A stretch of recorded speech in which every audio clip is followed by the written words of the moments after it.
해석의 3대장이라고 제가 거창하게 좀 얘기를 붙여봤는데 아마 들으시면 그럴 것 같아 라는 얘기들을 하실 거예요. 거시적 경향성 말고 미시적 변화에 주목하자라는 게 첫 번째예요. 큰 얘기 말고요.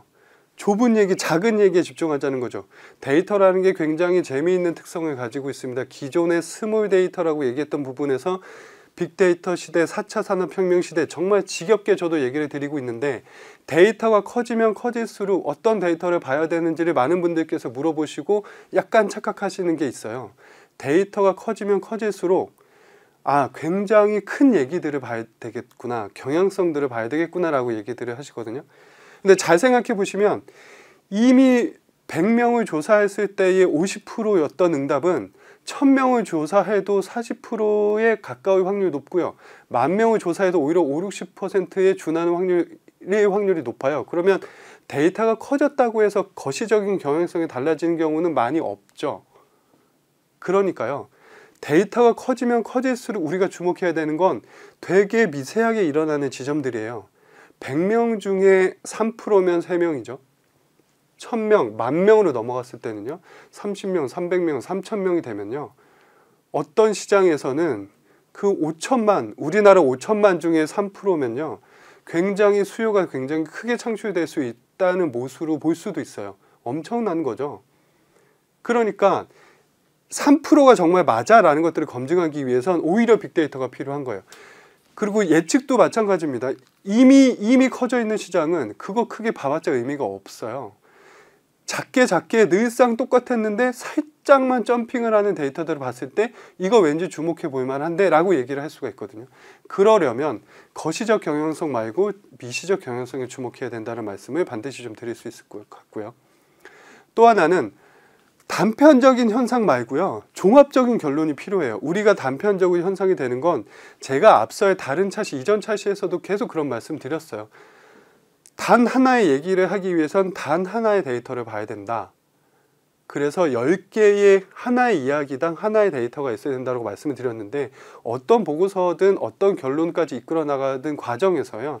10개의 데이터를 본다고 생각하고 10개 데이터로 우리가 무언가 이야기를 하겠다. 결국에는 그렇게 마음을 먹으시고 100개, 1000개 데이터를 보시는 게 낫다라는 말씀을 계속 드렸었는데 그렇게 되면 단편적인 한 차트에서만 그런 텍스트 해석 몇 줄이 들어가는 거긴 하지만 보는 사람들에게는 실제 하는 사람들은 이 여러 가지 데이터들의 단편적인 현상들을 종합해서 이 스토리텔링으로 끌고 나갈 수 있게 되는 거예요. 그렇기 때문에 종합적인 결론을 내려고 항상 텍스트든 어떤 의견들을 해야지 굉장히 풍부한 해설집이 될 거다라는 생각들을 좀 하고요. 마지막 세 번째는 양질의 변수는 주로 외부에 있다라는 말씀들을 드립니다. 변수에 대해서 제가 중간중간 말씀을 드리면서 변수라는 것을 좀 특정하고 정의하지는 않았었는데요. 변하는 요인이라고 보시면 됩니다. 어떤 우리가 교차 분석도 하고요.